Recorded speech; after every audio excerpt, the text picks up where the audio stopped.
how to find the right spots.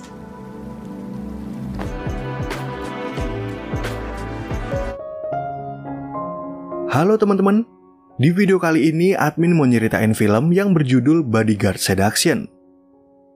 Film ini menceritakan tentang CEO berstatus janda yang tiba-tiba mendapat pesan ancaman dari orang misterius setelah dia memecat salah satu karyawan yang bekerja di perusahaan.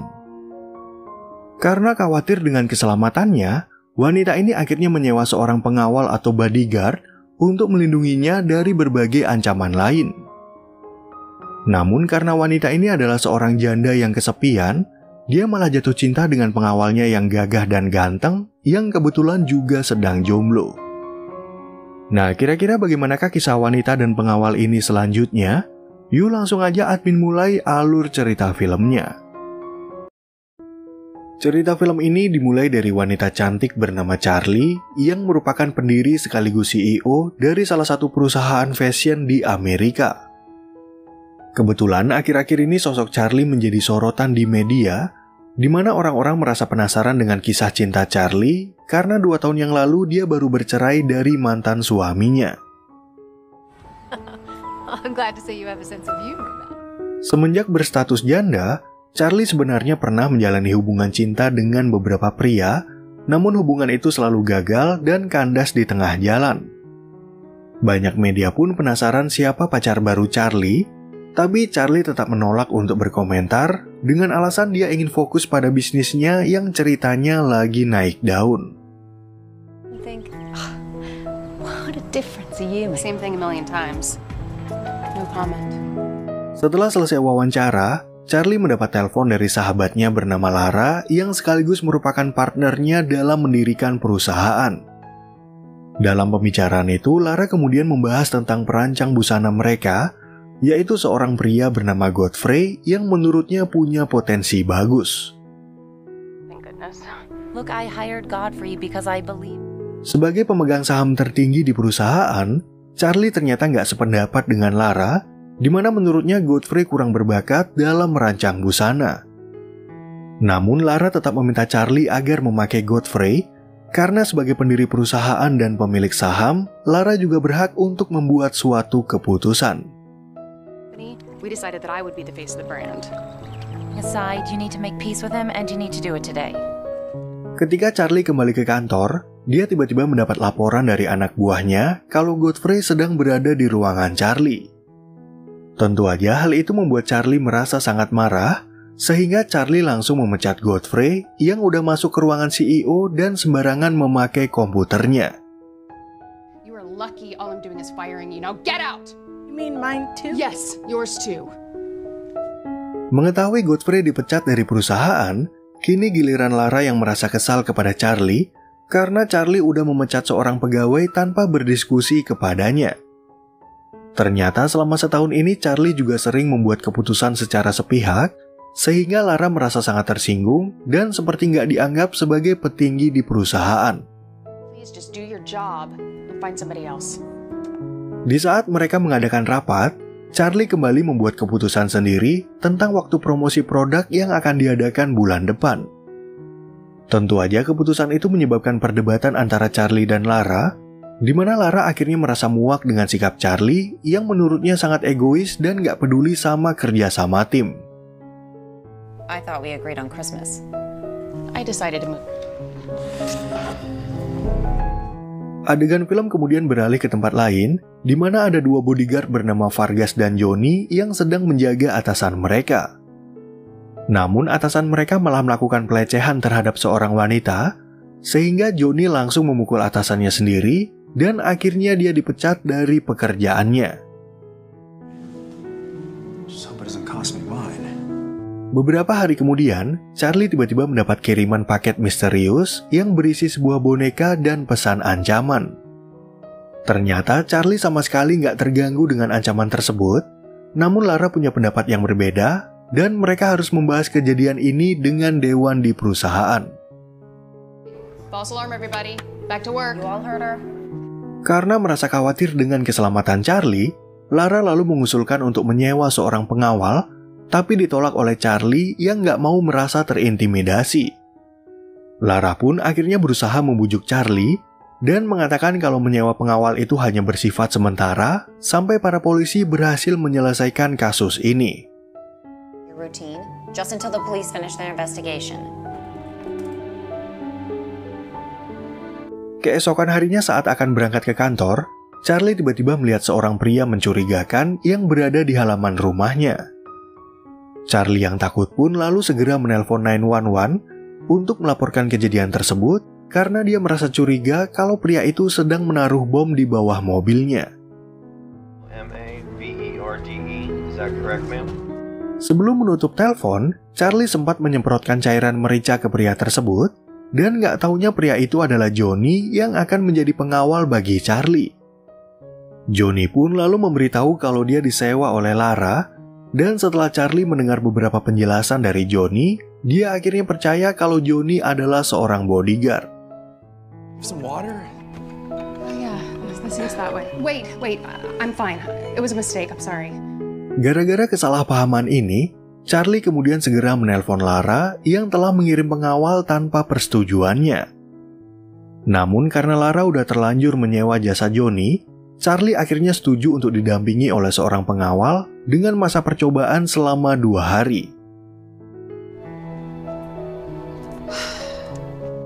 Setelah menyelesaikan kesalahpahaman tersebut, Johnny dan Charlie lalu sama-sama meminta maaf, di mana Johnny juga merasa bersalah karena tidak menghubungi Charlie lebih dulu. Charlie pun akhirnya mengajak Johnny untuk segera berangkat, tapi Charlie menyuruh Johnny untuk duduk di kursi penumpang, mengingat Johnny bukanlah supir pribadinya. Oh, you're a bodyguard, not a chauffeur. You want to protect me? Di tengah perjalanan, Charlie kemudian bertanya kepada Johnny apakah dia seorang pengawal yang mau mengorbankan nyawanya demi majikannya. Sebenarnya Johnny tahu kalau pertanyaan itu adalah sebuah ujian.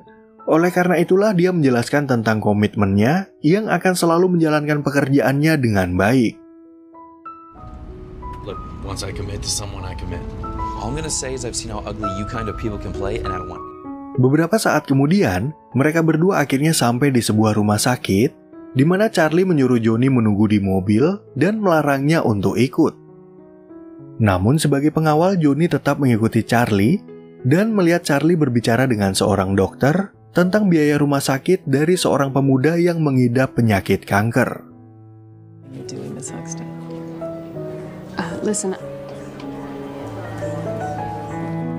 Setelah urusan Charlie udah selesai, Johnny ternyata malah mengira kalau Charlie lah yang sedang mengidap suatu penyakit.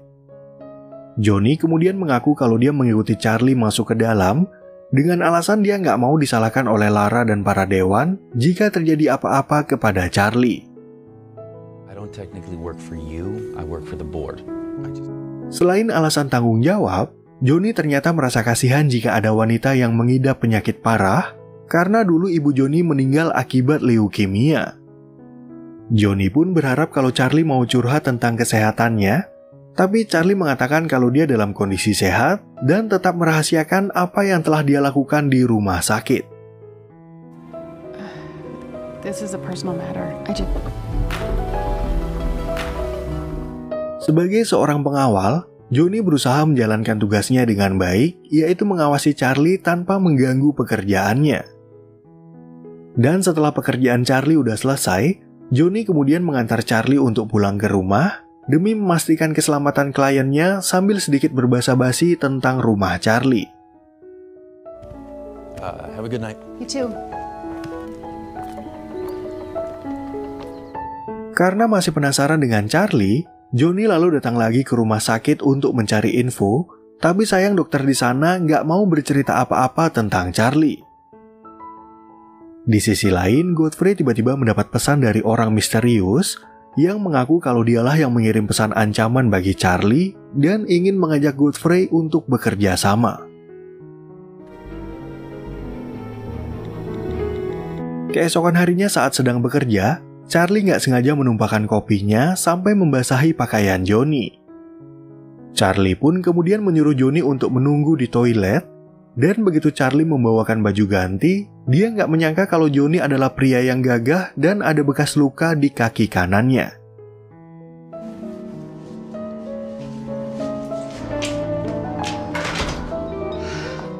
Karena penasaran dengan bekas luka tersebut, Charlie lalu mencari info tentang Johnny yang dulunya pernah bertugas sebagai anggota marinir.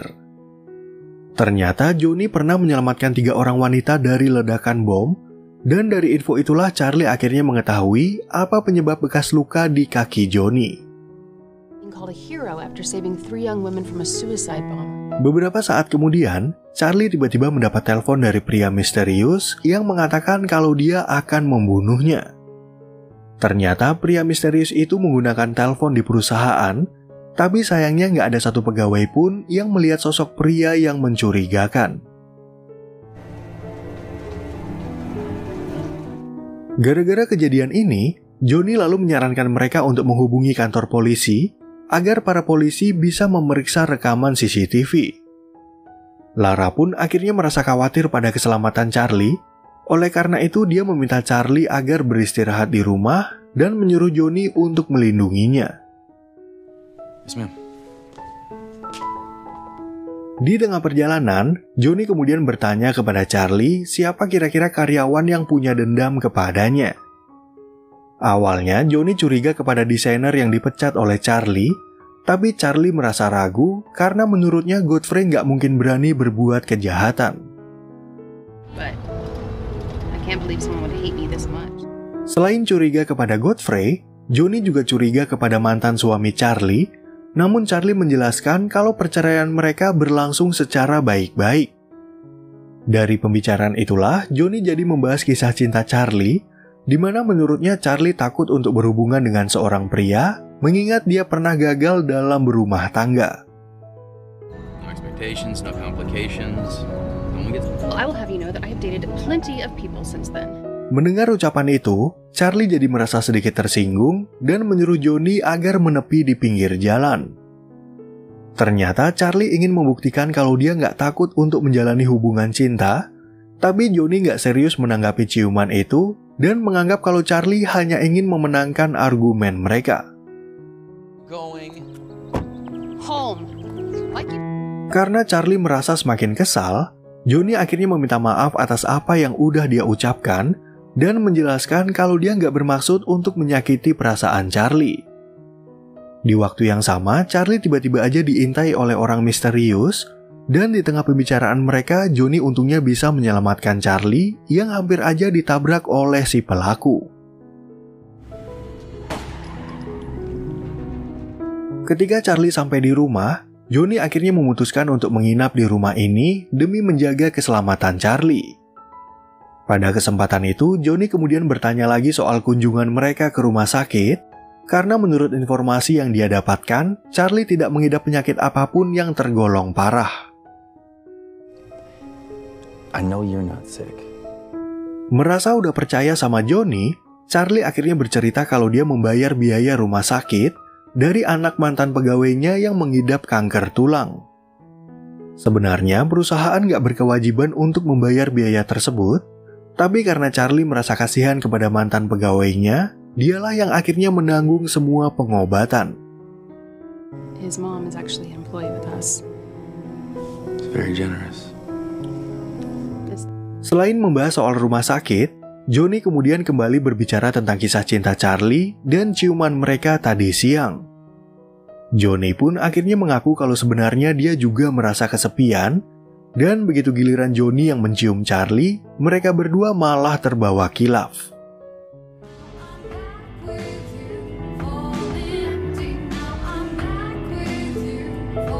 Adegan film kemudian beralih ke tempat lain, di mana akhirnya diperlihatkan kalau Lara adalah orang yang menyuruh Godfrey untuk menabrak Charlie. Malam ini, Godfrey melapor kalau dia gagal menjalankan tugas, di mana Johnny berhasil menyelamatkan Charlie dan sempat menembak mobilnya dari belakang.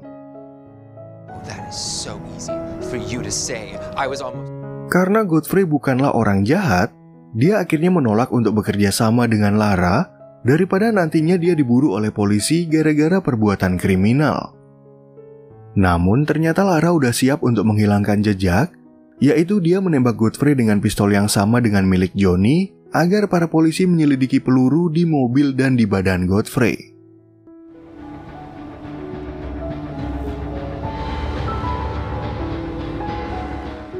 Keesokan harinya saat tiba di kantor, Charlie dan Johnny langsung mendapat kabar dari Lara kalau Godfrey udah dibunuh oleh seseorang. Mereka bertiga kemudian menonton berita kematian Godfrey, di mana Charlie ternyata mengingat mobil tersebut yang hampir aja menabraknya waktu di perjalanan pulang. I mean, he was a pain in my ass, but come on. Beberapa saat kemudian, para polisi akhirnya datang ke perusahaan Charlie untuk menyelidiki kasus pembunuhan yang dialami oleh Godfrey. Para polisi itu pun membawa surat perintah untuk menyita pistol Johnny, dan mereka juga ingin mengajukan beberapa pertanyaan kepada Johnny dan Charlie terkait dengan kasus ini. Selama Johnny dan Charlie diperiksa, para penyidik kemudian berusaha mengumpulkan keterangan tentang keberadaan mereka kemarin malam. Tentu aja Johnny dan Charlie sama-sama berkata jujur kalau mereka berdua sedang berada di rumah Charlie, tapi sayang nggak ada satu orang pun yang bisa menjadi saksi. No, Jonathan was with me. Sesuai barang bukti yang ditemukan di TKP, para penyidik akhirnya menjelaskan tentang peluru di mobil Godfrey yang mereka curigai berasal dari pistol Johnny. Johnny pun akhirnya berusaha menyanggah tuduhan tersebut, tapi para penyidik malah punya kecurigaan lain, yaitu Charlie lah yang menyuruh Johnny untuk membunuh Godfrey. Godfrey Lewis when he tried to run her over. Says your previous employer recently filed assault charge. Merasa penyidik gak mau mendengarkan alibi mereka, Johnny akhirnya nekat menyerang para polisi dan mengajak Charlie untuk kabur dari tempat itu. Sebenarnya Charlie ingin melawan tuduhan ini lewat pengadilan, tapi Johnny ragu kalau mereka akan menang karena curiga ada seseorang yang ingin menjebak mereka. Sementara itu Lara yang gak terima kalau Charlie melarikan diri, lalu segera mengadakan wawancara dengan media untuk mengatakan kalau Charlie lah yang udah memecat Godfrey dari perusahaan. Dari wawancara itulah Johnny jadi curiga kalau Lara adalah pelakunya, karena sebagai sahabat dan partner bisnis, nggak seharusnya Lara menjatuhkan nama Charlie di depan publik. Godfrey to kill you. What do you mean? Plan worked perfectly. Will I have more money? Mengingat status mereka adalah buronan polisi, Johnny kemudian ingin mengatur suatu rencana untuk mengungkap kejahatan ini. Namun sebelum itu mereka butuh tempat persembunyian, dan kebetulan Johnny punya teman bernama Vargas yang pernah bertugas bersama-sama sebagai marinir dan bodyguard. Yes. We served together. He owes me one. Sesampainya di rumah Vargas, Vargas sempat menolak untuk membantu mereka karena dia udah mengetahui kalau Johnny dan Charlie terlibat kasus pembunuhan. Awalnya Johnny mengungkit hutang budi Vargas di masa lalu, tapi karena Vargas masih menolak, Charlie akhirnya menawarkan imbalan uang sejumlah $200,000. $200,000. Once we get out of this. Look, we just need a place to crash for a couple of days. Di malam harinya, Vargas tiba-tiba mendapat telepon dari seorang rentenir yang ingin menagih hutang. Kebetulan Vargas melihat sosok Lara di dalam berita, sehingga dia punya rencana lain untuk menghasilkan uang lebih, yaitu dengan mengajak Lara untuk bekerja sama. This better be worth the drive over here. Don't worry. Dalam pertemuan itu, Vargas langsung menuntut bayaran sebesar $200,000 kepada Lara, dengan imbalan dia akan memberitahu keberadaan Charlie. Namun Lara ternyata nggak puas dengan sekedar informasi, sehingga dia meminta Vargas untuk melenyapkan Johnny dan Charlie jika Vargas ingin mengharapkan bayaran yang sepadan. Without doing my homework first. 100,000 when I'm in. I'm all in. Sementara itu di tempat lain, Johnny dan Charlie yang nggak tahu niat busuk dari Vargas malah asik memadu kasih dan melanjutkan kekilafan mereka.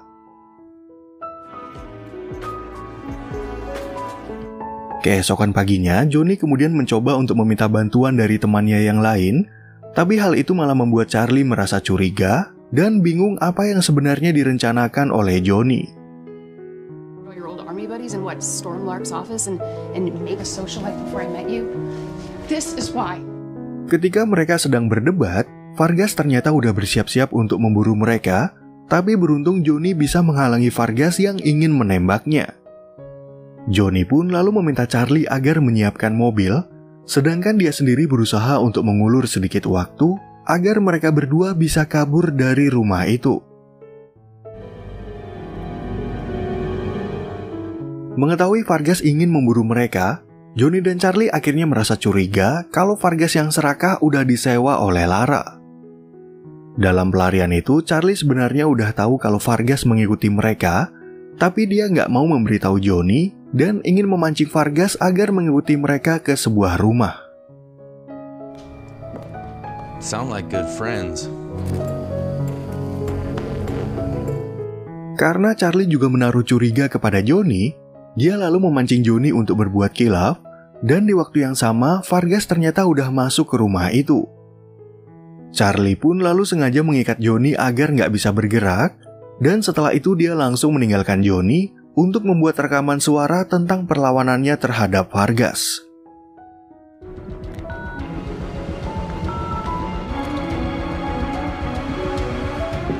Di saat Vargas masuk ke dalam rumah, Charlie ternyata ingin menusuk Vargas dari belakang, tapi sayang usahanya itu ketahuan.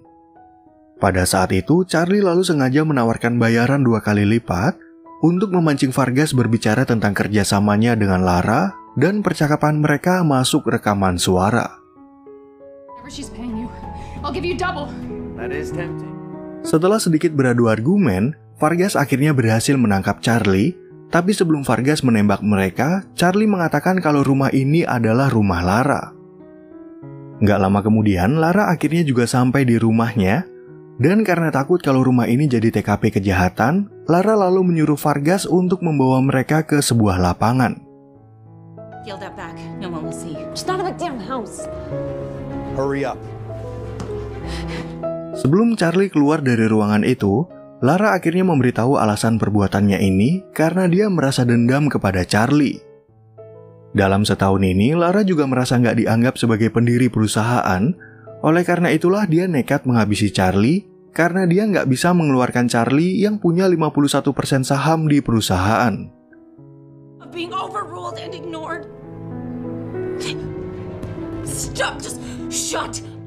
Ketika Johnny dan Charlie akan menggali kuburan mereka, Charlie sempat meminta maaf kepada Johnny dan mengatakan kalau dia udah menyiapkan suatu rencana untuk menjebak Lara. Charlie pun akhirnya mengaku kalau dia telah merekam pembicaraan mereka agar mereka berdua punya kesempatan untuk mengecoh Vargas dan Charlie bisa menelpon polisi.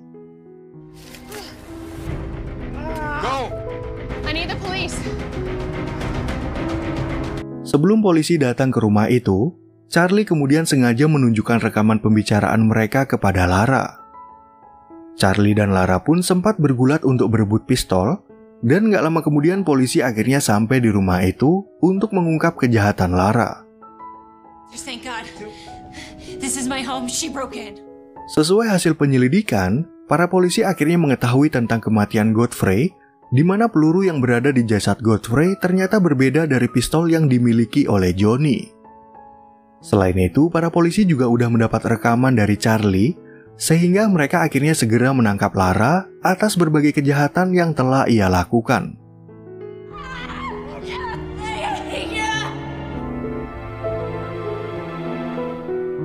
Setelah Lara resmi menjadi tersangka, Charlie tiba-tiba mendapat kabar dari dewan di perusahaan kalau mereka ingin memecat Johnny sebagai pengawalnya. Ternyata Charlie malah bahagia dengan keputusan itu, karena dia bisa mempekerjakan Johnny atas nama pribadi sambil melanjutkan hubungan cinta mereka yang udah terlanjur membara. Depends. Nah, oke teman-teman, sekian ya perjumpaan kita di alur cerita film yang berjudul Bodyguard Seduction. Semoga teman-teman semua merasa terhibur sama alur cerita film ini, dan sampai jumpa di video yang berikutnya.